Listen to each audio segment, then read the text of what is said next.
여러분, 오늘날 우리 한국 교회의 가장 큰 문제는 무엇일까요? 오늘날 우리 그리스도인들의 문제는 무엇이겠습니까? 그것은 첫 번째, 신실한 사람들이 타락하고 있다라는 점입니다. 오늘날 우리 시대의 사람들은 우리 그리스도인들이 정체성을 잊어가는 것이 문제입니다. 하나님 앞에 거룩한 하나님의 자녀들이 빛과 소금의 직분을 다해야 되는데 그것을 다하지 못하고 우리가 누구인가를 잊어버리고 살아가는 거죠. 그게 뭐냐면 세속화입니다.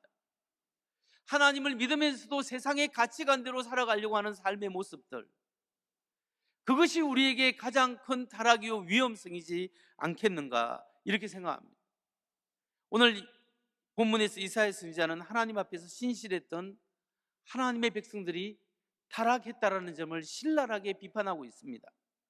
하나님과 동행한 백성들이 하나님과 동행하지 않고 엉뚱한 것을 하나님 섬기고 하나님을 믿으면서 다른 것이 하나님이겠건, 저것이 나에게 위로를 주고 저것이 나를 편안하게 하고 안정감을 주고 저것이 있으면 나의 삶이 행복하겠다라고 생각하는 그런 삶의 모습을 살아가고 있는 것을 지적하고 있습니다.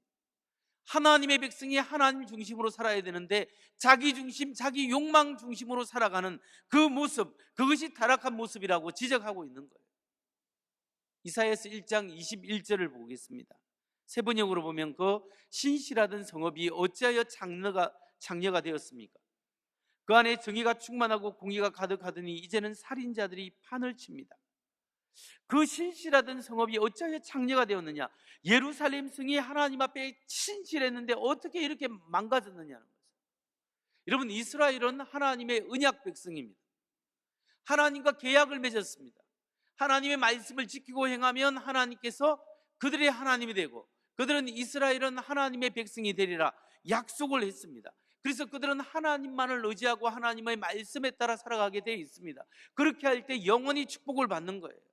그런데 이 언약의 백성들이 하나님의 말씀을 저버리고 우상을 섬기고 타락하기 시작했습니다.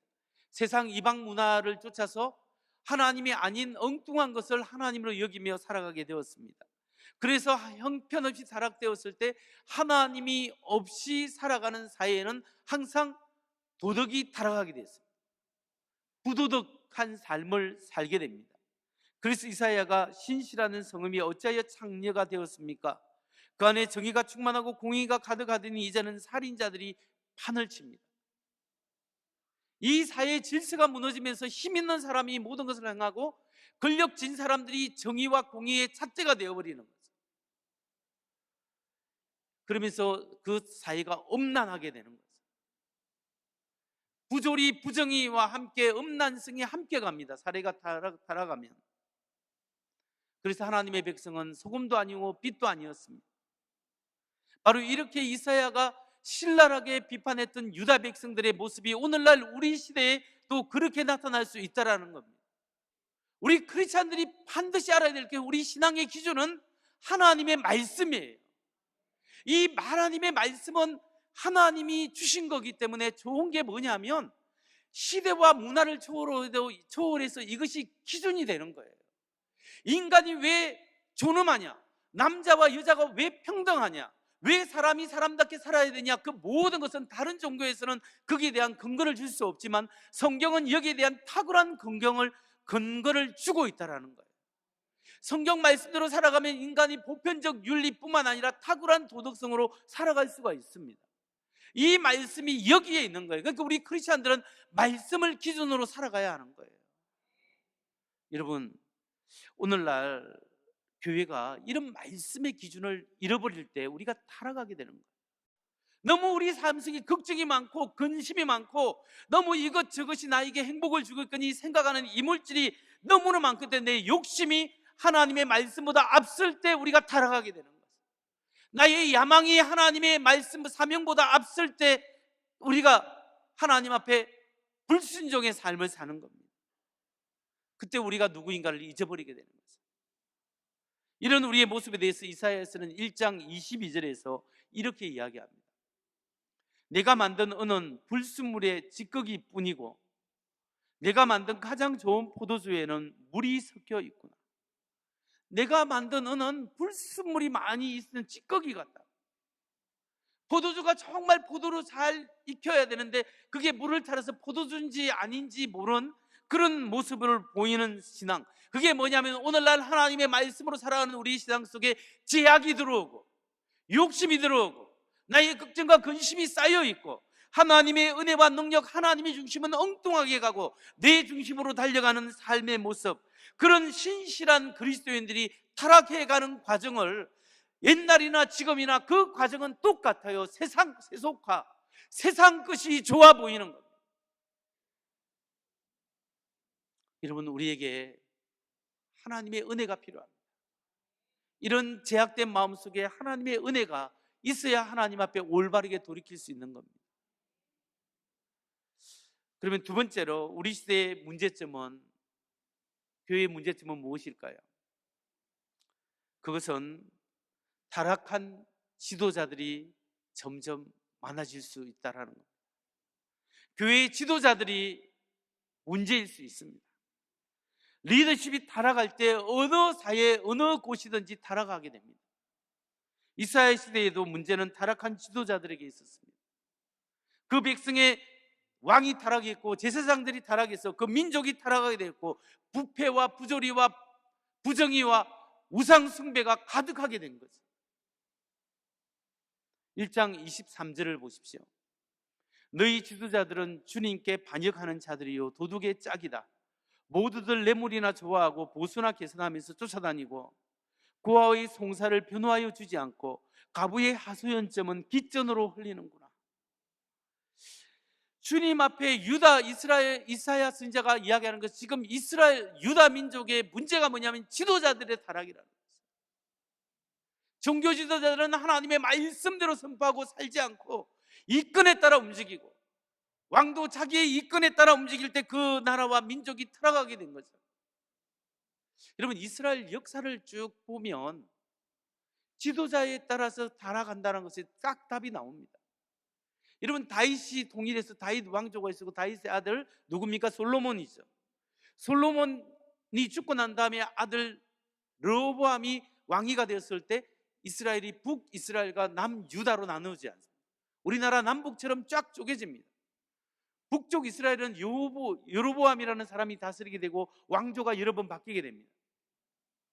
북쪽 이스라엘은 얼마 동안 오랫동안 그 나라를 유지했겠습니까? 208년 동안 유지합니다. 208년 동안 존속되는데 그 208년 동안 왕이 몇 번이나 바뀌는 줄 아십니까? 19명의 왕이 세워집니다. 19명의 왕들 중에 하나님을 경외하고 하나님 앞에 선한 왕이 여러분 몇 명인 줄 아십니까?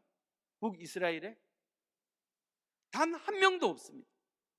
단 한 명도 하나님 앞에 선한 왕이 없었어요. 그러니까 그 민족, 그 나라가 다 타락해, 우상을 섬기고 엉뚱한 짓을 하고 그러면서 완전히 타락해버린 거예요. 그러면 다윗의 혈통을 이은 남쪽 유다는 어떨까요? 남쪽 유다는 344년을 존속했습니다. 그때 왕이 몇 명이 세워지냐면 20명이 세워졌습니다. 20명. 20명 중에 하나님 앞에 조금이라도 선하다라고 표현된 왕이 있다면 몇 명일까요? 8명. 8명. 북쪽 이스라엘과 남쪽 유다를 합쳐서 39명의 왕들 중에 하나님 앞에 선하다는 사람은 8명밖에 없었어요. 그래서 그들의 나라의 역사에 있어서 완전히 망하고 팽망하게 된 것은 지도자들, 왕이 타락했고 제사장들이 타락했고 그 밑에 하나님의 말씀을 가르치는 사람들이 타락했기 때문에 이스라엘 민족이 완전히 망하게 된 겁니다. 이사야 1장 24절을 보십시오. 그러므로 주고 만군의 주 이스라엘의 전능하신 분께서 말씀하신다. 내가 나의 대적자들에게 나의 분노를 쏟겠다. 내가 나의 원수들에게 보복하여 하늘 풀겠다. 타락한 사람들에게 하나님의 진노가 그 위에 임한다고 이야기합니다. 그렇다면 여러분, 타락하고 부패한 하나님의 백성에 대해서 하나님은 그럼 어떻게 할까요? 언약에서 맺었는데, 계약을 맺었는데 이 백성이 타락하네요. 그럼 하나님이 그 백성에 대해서 어떻게 하시겠습니까? 세 번째로, 하나님께서 부패하고 타락한 우리를, 하나님의 백성을 회복시키신다는 것입니다. 하나님이 그대로 놓아주지 않고 회복시키기를 원한다. 여기에 우리의 희망이 있습니다. 여러분, 이사야 선지자는 하나님께서 그 타락한 유다 백성들, 그 지도자들을 가만히 놓아주지 않는다고 강조합니다. 그들을 놓아주면 그들이 죽고 멸망하는 거죠. 하나님이 손을 대시고 회복시키십니다. 이사야서 1장 25절에서 26절을 볼까요? 이제 다시 내가 너를 때려서라도 잿물로 찌꺼기를 깨끗이 씻어내듯 너를 씻고 너에게서 모든 불순물을 없애겠다. 옛날처럼 내가 사사들을 너에게 다시 세우고 처음에 한 것처럼 슬기로운 지도자들을 너에게 보내주겠다. 그런 다음에야 너를 의의 성읍, 신실한 성읍이라고 부르겠다. 이 말씀에 보면 이사야 선지자는 정말 하나님께서 하나님의 백성을 때렸으라도 하나님 앞에 올바르게 데려갈 수 있도록 하나님 너희 불순물을 없애주겠다. 그리고 너를 정말 정결케 해서 하나님의 의의 백성으로 부르게 해주겠다고 말씀하고 있습니다. 여기서 우리가 읽었던, 우리가 가진 지금 개역 성경을 보면 좀 하나님의 비밀스러운 말씀이 있는데, 다시 한번 이사야서 1장 25절 26절을 우리가 읽은 개역 성경 본문으로 봅니다. 내가 또 내 손을 내게 돌려 내 찌꺼기를 잿물로 씻듯이 녹여 청결하게 하며 내 혼자물을 다 제하여 버리고 내가 내 재판관들을 처음과 같이 내 모사들을 본래와 같이 회복할 것이라.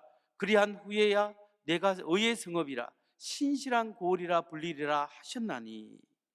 여기 보면 하나님이 내가 내 손을 내게 돌려, 내가 내 손을 내게 돌려라고 말씀하시는 이 히브리어 단어하고요, 또 26장에 나오는 내가 회복할 것이다, 이 단어가 히브리어로 보면 똑같은 단어예요. 슈버라는 똑같은 단어예요. 하나님이 회복시키는데 내가 내 손을 돌려, 내가 손을 대해 가지고 똑같은 수버를 쓰는데 한 문장에서는 문맥에 따라 내가 내게 손을 돌려, 내가 손을 댄다라는 거예요. 그리고 그 다음에는 내가 회복시킬 것이다. 똑같은 수버라는 단어를 사용했는데 여기에 하나님의 회복시키는 방법이 있어요. 하나님이 회복시키는 행위를 하지만 방법은 두 가지를 성취할 수 있습니다. 무슨 말이냐면 하나님의 타락한 백성을 위해서 반드시 하나님이 손을 대겠다라는 거예요. 내가 가만히 놓지 않고 그를 정죄하고 정결케 하겠다, 손을 대겠다. 손을 대는데 그 결과는 죽이는 것이 아니라 회복시키겠다라는 거예요. 하나님이 회복시키겠다는 뜻이 여기에 담겨져 있는 거예요. 여러분, 하나님께서 하나님 백성을 사랑하십니다. 여러분을 사랑하십니다. 그런데 우리가 하나님의 말씀대로 살아가지 않을 때 하나님이 내버려 두지 아니하시고 하나님이 관여하신다는 거예요. 하나님이 간섭히 축복하십니다. 그런데 하나님이 손을 대는데 하나님이 여러분을 회복시키기 위해서 손을 댄다는 거예요. 여러분, 때때로 하나님이 우리를 손을 댈 때 정신을 못 차릴 때가 있어요. 막 이것 사건 사고가 그냥 팡팡 그냥 한꺼번에 터져요.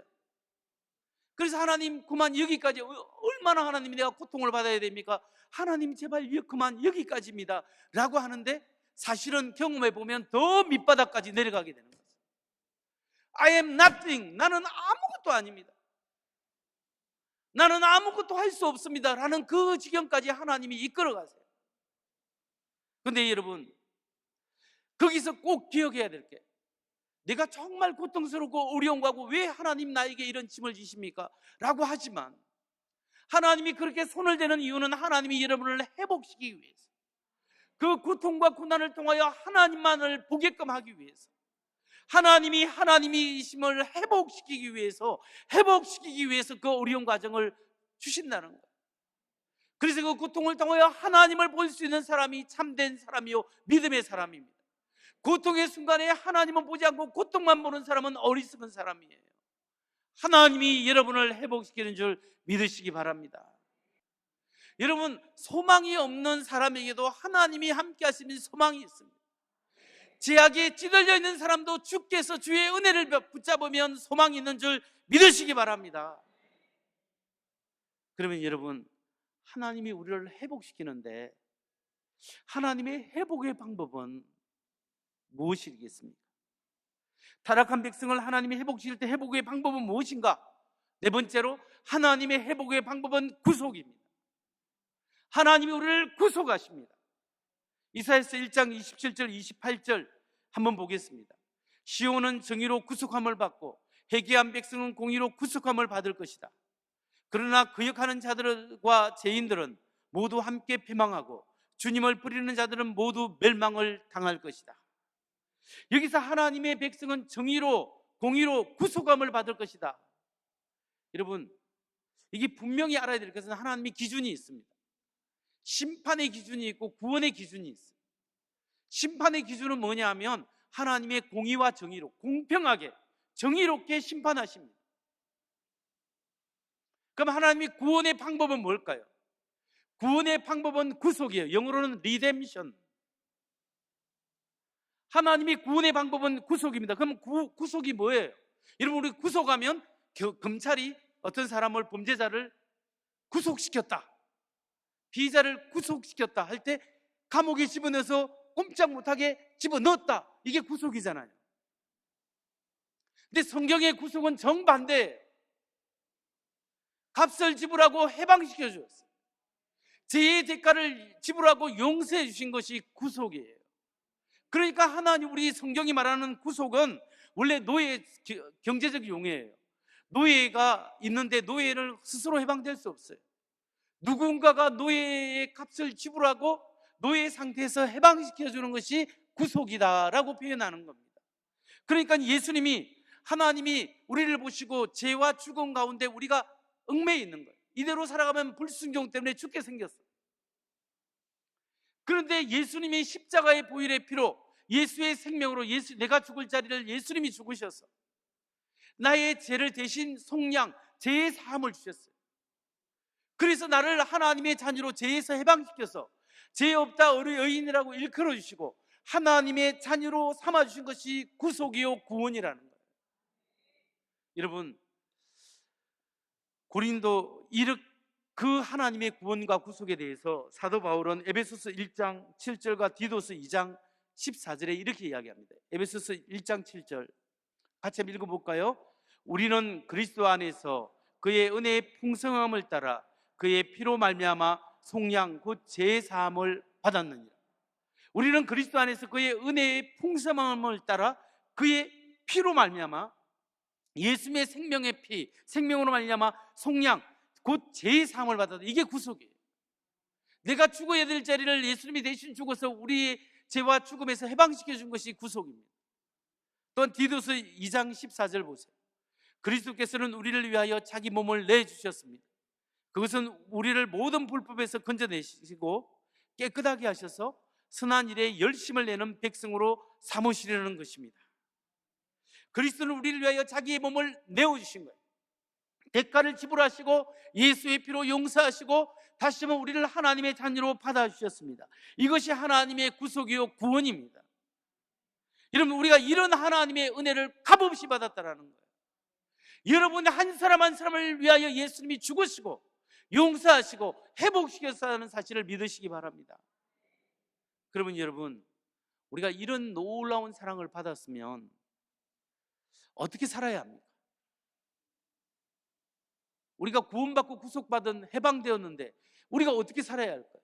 다섯 번째, 하나님 자녀답게 살아야 하는 결단을 해야 합니다. 내가 이제는 하나님의 백성으로 하나님의 자녀답게 살아야 되겠다. 옛날 습성으로 붙어서 죄악 속에 살 것이 아니라 이제 하나님의 앞에 새로운 습관을 가지고 새로운 마음으로 하나님 앞에 살아야 되겠다. 나의 것은 내 것이 아니라 이제 나는 주님의 것이기 때문에 하나님의 영광을 위하여 살아야 되겠다. 이 결단이 여러분에게 있어야 한다는 거예요. 고린도후서 6장 19절에서 20절을 보십시오. 세 번역 보면 여러분의 몸은 여러분 안에 계신 성령의 성전인 것을 알지 못합니까? 여러분은 성령을 하나님으로부터 받아서 모시고 있습니다. 여러분은 여러분의 자신의 것이 아닙니다. 여러분은 하나님께서 값없을 치르시고 사들인 사람입니다. 그러므로 여러분의 몸으로 하나님을 영화롭게 하십시오. 여러분은 예수의 생명으로 사들인 하나님의 사람입니다. 그러면 우리가 어떻게 살아야 합니까? 내 것이 내 것이 아니라 하나님의 것입니다. 나의 생명이 하나님의 것입니다. 내 욕심과 욕망으로 살아가는 것이 아니라 삶의 중심을 하나님 중심으로 바꿔야 한다는 것, 이게 성경에서 계속적으로 이야기하고 있는 겁니다. 그래서 하나님의 영광을 위하여 사는 여러분 되십시오. 말씀을 정리합니다. 우리 시대의 문제점, 어쩌면 하나님의 백성이 하나님 백성답게 살지 못하고 세상을 바라보면 세상 것이 좋은 것처럼 그런 가치관, 말씀의 가치관이 아니라 세상의 가치관으로 살아가는 세속화가 오늘날 어쩌면 우리의 타락이지 않겠습니까? 그런데 주님은 이런 우리를 불쌍히 여기시고 돌아오라, 성령을 통해서 말씀하시고 하나님의 말씀을 통해서 말씀하시고 주일 설교를 통해서 말씀하십니다. 그래도 돌아오지 않을 때 하나님의 사랑의 매를 손을 대실 때가 있어요. 낮아지게 하지만 하나님을 회복시키기 위해서 인도하신다는 사실입니다. 이 하나님의 사인을 보고 주님, 내가 주님께 돌아갑니다. 하나님의 예수 그리스도의 보혈에 피를 의지하여 돌아갑니다. 주여 나를 받아주옵소서. 삶을 바꿔서야 합니다. 바꿔야 합니다. 그리고 여러분에게 주신 그 직분을 정말 잘 감당해야 합니다. 제가 결혼식 때 이 이야기를 꼭 합니다. 뭐냐면은 아이들에게 잘하는 질문, 하늘에 별이 많을까? 바다에 모래알이 많을까? 하늘에 별이 많을까? 바다의 모래알과 사막의 모래알을 합친 것이 많을까? 과학자들의 연구 결과에 의하면 하늘의 별이 10배나 많다 하지 않습니까? 그 말은 하늘이 엄청나게 별이 많은 거예요. 우주가 엄청나게 큰 거예요. 왜 하나님이 천지를 창조하실 때 지구 하나 생명이 풍부하게 만들고 별 수천 개만 만들면 되지 왜 이렇게 엄청나게 큰 별을, 이 우주를 만드셨을까요? 어떤 과학자들은 그렇게 이야기합니다. 우주의 별들 속에 생명의 흔적, 물의 흔적은 많이 있지만 현재까지 지구만큼 풍부하게 생명체가, 고동생명체가 이렇게 유지되어 있는 것은 발견하지 못했다. 가능성 있는 데는 많이 있지만 현재까지 지구처럼 풍부한 이런 행성은 없다. 그렇게 발견하지 못했다. 그렇기 때문에 하나님께서 이 모든 우주 대자연을, 이 지구의 생명체를 풍부하게 만들기 위해서 미세 조정해서 백그라운드로 사용했다라고 말하는 사람이 있습니다. 만일에 그렇다면 이 지구는 정말 특혜받은 행성이에요. 엄청 바다에 모래알, 사막의 모래알보다 많은데 그 중에 한 톨 같은 모래알 같은 이 지구인데 여기에 생명체가 풍부하다는 것은 이것을 위해서 우주를 만들었다고 한다면 이게 얼마나 큰 축복이에요. 그런데 이 지구에 80억 가까이 되는 인구가 살고 있어요. 수많은 사람들이 살다가 죽었어요. 현재 80억이 살고 있어요. 그러면 여러분, 이 80억 인구 중에 여러분을 하나님께서 대한민국에 태어나게 하시고 오늘 청주 서문교회에서 신앙생활하고 예수 믿게 하셨습니다. 구원해 주셨습니다. 그리고 하나님이 집사의 직분, 권사의 직분, 장로의 직분, 목회자의 직분을 주신 거예요. 여러분 한 사람 예수 믿게 하기 위해서 하나님이 수많은 배경, 다른 사람들 환경을 사용했을 겁니다. 여러분 한 사람 직분자로 세우기 위해서 수많은 사건과 사건, 사람과 사람을 연결시켜서 예수의 사람으로 만들어 갔을 겁니다. 어쩌면 하나님께서 수십 년을 걸쳐서 여러분 한 사람, 제 한 사람을 세우기 위해서 엄청나게 많은 백그라운드를 사용하시고 이 재료들을 사용하셨을 거예요. 그러면 우리는 하나님 앞에 어떤 사람이에요? 하나님 앞에 엄청나게 소중한 사람이지 않습니까? 우리 한 사람을 위하여 예수님의 생명을 바치고 하나님의 생명을 바쳤습니다.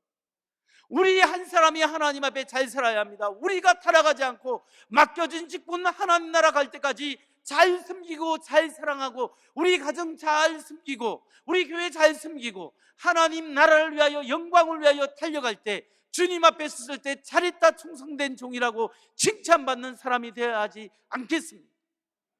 오늘 이 생각을 하면서 저도 목회 얘기할 때 하나님, 내가 나를 세우기 위해서 하나님이 수많은 사람, 수많은 환경을 통하여 역사하신 하나님, 하나님 계속적으로 저를 붙들어 주옵소서. 계속적으로 하나님의 사람으로 살게 하여 주옵소서. 이 기도로 몸부림칠 때가 너무나 많습니다. 여러분에게도 이런 몸부림으로 주님의 성령을 의지하여서 이 타락한 세상에서 세속화되지 않고 오직 주님의 말씀대로 하나님의 사람으로 하나님께 영광을 돌리는 하나님의 사람으로 살기를 주의 이름으로 축원합니다.